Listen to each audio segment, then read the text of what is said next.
আমাকে ভুল বুঝবেন না, তার কারণ আমি সত্যি ভুল করেছি।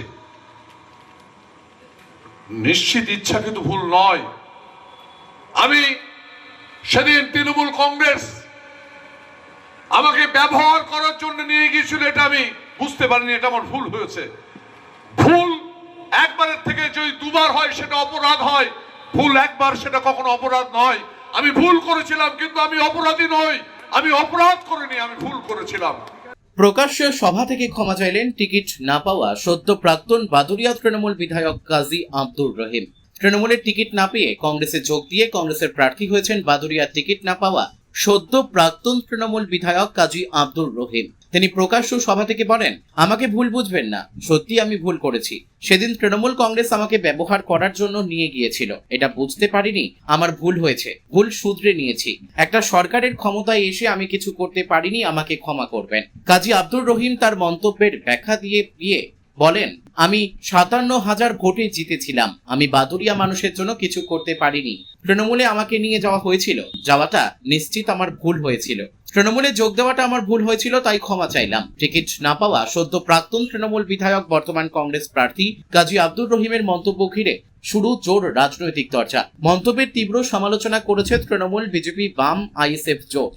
বাদুড়িয়া বিধানসভার বিজেপি প্রার্থী সুকৃতি কুমার সরকার বলেন, তৃণমূল মানুষকে ব্যবহারই করে, ওনার শুভ বুদ্ধির উদয় হয়েছে। তৃণমূলের সঙ্গে ভালো মানুষ বেশি দিন থাকতে পারে না, বিজেপি একমাত্র মানুষকে সম্মান দিতে জানে। অন্যদিকে বাদুড়িয়া উত্তর ব্লক তৃণমূল কংগ্রেসের সভাপতি কুমারেশ রায় বলেন, কাজী আব্দুর রহিম আজকের দিন পর্যন্ত তৃণমূল কংগ্রেসেরই এমএলএ আছেন, তিনি এমএলএ হিসাবে পদত্যাগ করেননি। তিনি প্রচারে যাচ্ছেন, লোকজন না পেয়ে হতাশা থেকে এই সমস্ত বলছেন। বিধায়ক থাকাকালীন 5 বছরের মানুষের জন্য কিছু করতে পারেননি। বর্তমান তৃণমূল প্রার্থী লক্ষাধিক ভোটে জিতবেন, তাই তিনি এই সমস্ত কথা বলছেন। অন্যদিকে বাম আইএসএফ ভোটের আইএসএফ প্রার্থী কুতুবুদ্দিন ফাতেহি বলেন, কার ঠিক কার ভুল বাদুড়িয়ার মানুষ 29 তারিখে ভোট বাক্সে এর জবাব দেবে। আমি 5 বছরের বিধায়ক, বাদুড়িয়ার মানুষ আমাকে দুহাত ভরে আশীর্বাদ করেছিলেন এবং 1-2 হাজার ভোটে নয়, 57,000 ভোটে জিতেছিলাম।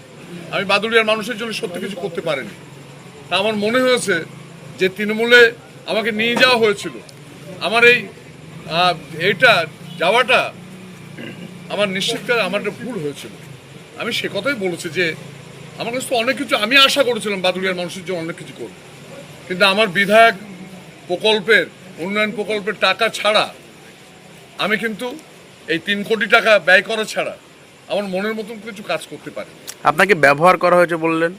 না, ব্যবহার করাটারও ব্যাপার নয়। একজন রাজনীতিবিদ, আমি তো নতুন কেউ নই, আমি বিধায়ক ছিলাম, আমার বাবা এখানে 50 বছর বিধায়ক। ব্যবহার করা একটাই, সেটা হচ্ছে যে আমাকে নিয়ে যাওয়া হয়েছিল, আমি তৃণমূলে আবেদন করে যাইনি, আমাকে নিয়ে যাওয়া হয়েছিল এবং বাদুড়িয়ার মানুষের উন্নয়নটা করতে দেয়নি।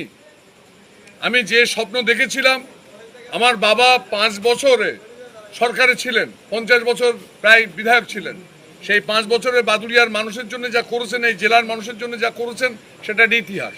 আমারও ধারণা ছিল যে এই সরকারে আমি আছি, আমি বাদুড়িয়াতে অভূতপূর্ব উন্নয়ন করব, কিন্তু আমি বাদুড়িয়ার পঞ্চায়েত নির্বাচনে একটি টিকিট দিতে পারিনি, খুব স্বাভাবিক কারণেই।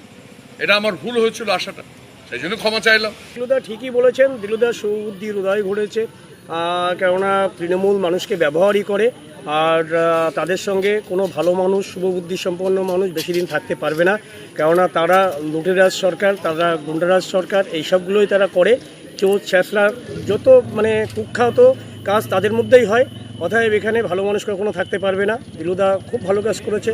তবে আমি বলবো, ভারতীয় জনতা পার্টি বা আমাদের সর্ববৃহৎ দল, আমরা যেভাবে আছি, আমরা প্রত্যেকে সম্মান করি, সম্মান দিতে জানি, সম্মান নিতে জানি। তো আমরা 4 তারিখে সরকার গঠন করছি। এখনও যদি তৃণমূলে এরকম কোনো মানুষ থাকে, আমাদের সঙ্গে আসতে পারে বা তারা অনায়াসেই আমাদের পার্টি করতে পারে। 4 তারিখের পরে আমরা ভেবেছি যে এরকম ধরনের কোনো মানুষ আসলে আমরা আমাদের দরজা বন্ধ করে দেবো। যিনি কথা বলেছেন, তিনি আজকের দিন পর্যন্ত আমার দল তৃণমূল কংগ্রেসের এমএলএ, তিনি এখনো পর্যন্ত তৃণমূল কংগ্রেসের যে এমএলএ পদ, সেই পদ তিনি ত্যাগ করেননি। তিনি আজকের প্রতিটা প্রান্তে প্রান্তে প্রচারে যাচ্ছেন, তিনি লোকজন না পেয়ে হতাশায় ভুগছেন এবং আমি মনে করি তিনি হতাশায় থেকেই কথা বলেছেন। এই বাদুড়ার মাটি তৃণমূল কংগ্রেসের জন্য অত্যন্ত শক্ত মাটি, উর্বর মাটি। এই মাটিতে আমাদের সর্বভারতীয় সাধারণ সম্পাদক অভিষেকজি গত দিন এখানে মিটিং করে বলে গেছেন যে যারা দলের হয়ে দিনান্ত করে পরিশ্রম করে, যারা যেমন কাজ করেছে তাদের হয়ে তিনি পুরস্কৃত করবেন। বিধায়ক থাকাকালীন তিনি গত 5 বছর এই বাদুড়ার মানুষের জন্য তিনি কিছু তেমন করতে পারেননি, কিন্তু এই সময় বিধায়ক না থেকেও 2021-এ যা টিকিট পাওয়ার কথা ছিল সেই আমাদের সকলের নেতা লিটন দা বাদুড়ার প্রতিটা প্রান্তে প্রান্তে উন্নয়ন পৌঁছে দিয়েছেন এবং তিনি আগামী দিন প্রায় লক্ষাধিক ভোটে এই বাদুড়া থেকে জয়লাভ করবেন। সেই হতাশা থেকে বিধায়ক বর্তমানে যিনি আছেন, বর্তমান কংগ্রেসের যিনি প্রার্থী কাজী আব্দুল রহিম দিলু সাহেব এই সমস্ত কথা বলছেন, যেটা কোনো মতেই গ্রহণযোগ্য নয়।